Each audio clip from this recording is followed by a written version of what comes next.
நண்பர்களை நீங்கள் பார்த்து கொண்டு இருப்பது உங்கள் இலக்கிய ஆசிரியர்கள் ரிவ்யூ. சரி வாங்க வீடியோக்குள்ள போய் என்ன நடக்குதுன்னு சொல்லிட்டு பார்ப்போமா அப்படின்னு சொல்லிட்டு பார்த்தீங்கன்னா பரபரப்பான நகைச்சுவையோட ஒரு பக்கம் பரபரப்பான சுச்சுவேஷனோட போயின்னு இருக்கு. நம்ம இலக்கிய அந்த சாப்பாட்டை சாப்பிட்டு மயக்கம் போட்டு விழுந்துறாங்க. அந்த பையனை விழுந்துறான். உடனே ஹாஸ்பிட்டலுக்கு அவசரமாக தூக்கின்னு போறாங்க. அந்த பையனை எப்படியோ ஒரு வேலையாக கடவுள் புண்ணியத்தில் அவன் சாப்பாடு அப்போதைக்கு கொஞ்சமாக தான் சாப்பிட்டா அவன் உயிரை காப்பாற்றுறாங்க. ஆனால் நம்ம இலக்கியாவை தாங்க ரொம்பவே சீரியஸ் கண்டிஷனில் போயிடுறாங்க. ஏபி நெகட்டிவ் பிளட்டு கண்டிப்பாக தேவைப்படுது. அவங்க ரொம்பவே பாய்சன் அவன் ரத்தம் கலந்துட்டு இருக்கு. அதனால ரத்தத்தை வெளியேற்றிட்டு புது ரத்தத்தை தான் கொடுக்கணும் அப்படின்னு சொல்லிட்டு சொல்லிடுறாங்க. உடனே என்ன பண்ணுறதுன்னு சொல்லிட்டு தெரியாமல் எல்லா தவளையும் தர்றாங்க. நம்ம கௌதமுக்கான என்ன யாருமே ஃபோன் பண்ணி சொல்லலைங்க.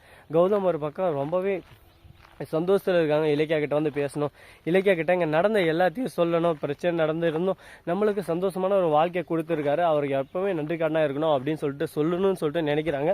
அதுக்குள்ளே ஹாஸ்பிட்டலில் போய் அட்மிட் பண்ணி ஹாஸ்பிட்டலில் ஒரு பக்கம் சீரியஸ் கண்டிஷன் போய் இதை வந்து நம்ம கௌதமுக்கு திடீர்னு ஃபோன் வருது.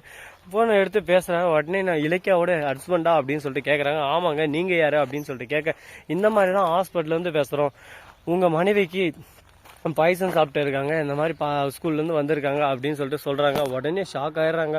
ஐயோ என்ன சொல்கிறீங்க அப்படின்னு சொல்லிட்டு. அது மட்டும் இல்லாமல் ஆயாமா என்ன அப்படின்னு சொல்லிட்டு சொல்லிடுறாங்க. என்னது ஆயாமாவா? என் மனைவி யார் சொன்ன ஆயாமான்னு சொல்லிட்டு, என் மனைவி ஆயாமா இல்லையே அப்படின்னு சொல்லிட்டு ஒரு பக்கம் ஷாக் ஆகிறாங்க. இதை கேட்டது ஒரு பக்கம் ஷாக்கிங்கில் துடிச்சு போயிடுறாரு. ஐயோ என்னடா இது, நம்ம மனைவி ஆயாமாவா, இந்த விஷயம் நமக்கு தெரியவே இல்லையே அப்படின்னு சொல்லிட்டு ஷாக் ஆயிடுறாரு. வாழ்க்கையில் கஷ்டமாக இருந்தாங்க, ஆனால் வாழ்க்கையே கஷ்டமாக இருக்குங்க நம்ம கௌதமுக்கு. என்னடா இது, நம்ம கௌதம் எந்த வழியில் போனாலும் ஏதான ஒரு பாதையில் அவங்களை அடிச்சுனே இருக்காங்களே, இதுக்கு மேலே கௌதமால் என்ன பண்ண முடியும், ஏது பண்ண முடியும், கௌதமோட சுச்சுவேஷன் இப்படி தள்ளப்பட்டுச்சு அப்படின்னு சொல்லிட்டு எல்லாரும் ஒரு பக்கம் ஃபீல் பண்ணிருக்கு. எந்த தருணத்தில் கரெக்டாக நம்ம கௌதம் ஒரு பக்கம் கதறி அழுறாரு ஐயோ அப்படின்னு சொல்லிட்டு. உடனே ஆறுதல் சொல்ல கரெக்டாக அந்த இவர் இருக்காரு. அவர் இருந்ததுனால நம்ம கௌதம் பரவாயில்லைங்க. உடனே வா கௌதம், நல்ல எவ்வளோ பெரிய ஹாஸ்பிட்டலான்னு கிட்ட எவ்வளோ சொத்து செலவானாலும் சரி உன் மனைவியை காப்பாற்றலாம் அப்படின்னு சொல்லிட்டு பெரிய ஹாஸ்பிட்டல் போய் பார்க்குறாங்க. அங்கேருந்து ட்ரீட்மெண்ட் நடந்துனே இருக்குது. நம்ம கௌதம் ஒரு பக்கம் வெளியே உட்காந்து கதறி அழுதுன்னு இருக்காங்க. ஒரு பக்கம் ட்ரீட்மெண்ட்டு நல்லபடியாக நடந்து முடிஞ்சிச்சு அப்படின்ற வார்த்தை எப்போ வரும்னு சொல்லிட்டு அவளோட இவங்களும் ஒரு பக்கம் காத்துக்கினே இருக்காங்க. ஆனால் அப்படி ஒரு விஷயம் வரவே இல்லை. எஸ்எஸ்கே கிட்ட வந்து ஃபோன் பண்ணி தான் வருது.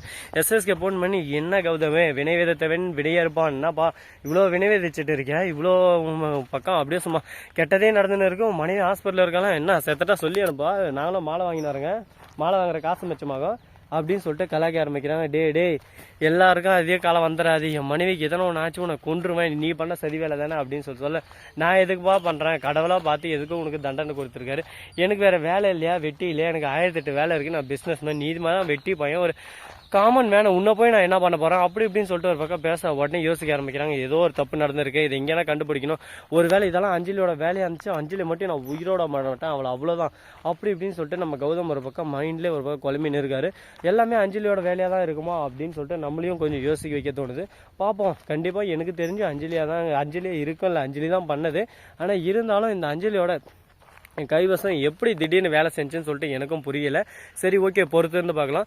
ஸோ நண்பர்களே, இந்த வீடியோ பிடிச்சிருந்தா லைக் பண்ணுங்க, கமெண்ட் பண்ணுங்க, ஷேர் பண்ணுங்க, டிண்டிங் மேலே தட்டி விட்டு போங்க. அப்போ தான் நான் போகிற அடுத்தடுத்த வீடியோ உடனுக்குடன் நோட்டிஃபிகேஷன்லாம் வந்து கொண்டே இருக்கும். மிக்க நன்றி, தேங்க்ஸ் ஃபார் வாட்சிங், டாடா, see you, நன்றி, வணக்கம், வந்தனம், பர்கர், தருக.